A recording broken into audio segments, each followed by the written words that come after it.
Hi hello everyone. So welcome to SJP corner.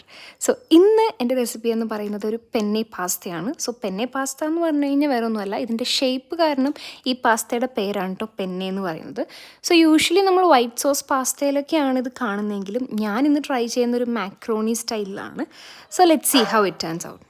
Sorry guys, എൻ്റെ വീട്ടിലെ പട്ടിക്കൊട്ട് ചെറുതായിട്ട് എൻ്റെ വോയിസ് ഓവറിനെ ശല്യപ്പെടുന്നുണ്ട്. ബട്ട് കമോൺ, നമുക്ക് നമ്മുടെ വീഡിയോയിലേക്ക് പോകാം. സോ ഒരു പാൻ എടുക്കുക, അതിലേക്ക് 1 ടേബിൾ സ്പൂൺ ഗീയും 2 ടേബിൾ സ്പൂൺ ഓയിലും ചേർത്തിട്ട് നമ്മുടെ ജിഞ്ചർ ചില്ലി ഗാർലിക് പേസ്റ്റ് ചേർക്കുക. അതിലേക്ക് 1 അനിയൻ ചോപ്പ് ചെയ്തിടുക, പിന്നെ ടൊമാറ്റോ ചേർത്തിട്ട് എല്ലാ ഡ്രൈ ഇൻഗ്രീഡിയൻസും ഇട്ടിട്ട് നന്നായിട്ടൊന്ന് സോട്ട് ചെയ്യുക. അതൊന്ന് സെറ്റായി വരുമ്പോഴേക്കും ഞാനിവിടെ 2 മുട്ടയാണ് എടുത്തിരിക്കുന്നത്. നിങ്ങൾക്ക് ഇഷ്ടമുള്ള പോലെ ചിക്കനോ മുട്ടയോ പനീരോ അങ്ങനെ എന്തെങ്കിലും ഒരു എക്സ്ട്രാ പ്രോട്ടീൻ ഉള്ള എന്തെങ്കിലും നിങ്ങൾക്ക് ആഡ് ചെയ്യാം, നിങ്ങൾക്ക് ഇഷ്ടമുള്ളതൊക്കെ ആഡ് ചെയ്യാം.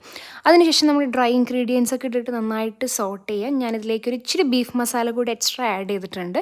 പിന്നെ 1 ടേബിൾ സ്പൂൺ സോയ് സോസും 1 ടേബിൾ സ്പൂൺ ടൊമാറ്റോ സോസും കൂടി ഇതിലേക്ക് ആഡ് ചെയ്യാം.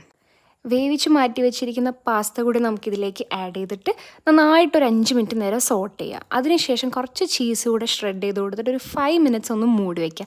എന്നാലേ ഫ്ലേവേഴ്സ് കറക്റ്റ് ഒന്ന് അതിലേക്ക് ഇൻഫ്യൂസ്ഡ് ആവുള്ളൂ, നമ്മുടെ ചീസൊക്കെ ഒന്ന് നന്നായിട്ട് മെൽറ്റ് ആവുകയുള്ളൂ. അപ്പോൾ നിങ്ങൾ ഈ ഒരു പാസ്തയുടെ ഷേപ്പ് വെച്ചിട്ട് വൈറ്റ് സോസാണ് കൂടുതലും ട്രൈ ചെയ്തതെങ്കിൽ please do try out this kind of recipe. And ഇഷ്ടപ്പെട്ടെങ്കിൽ കമൻറ്റ് ചെയ്യുക, റെസിപ്പി വേണമെങ്കിലും കമൻറ്റ് ബിലോ. Thank U.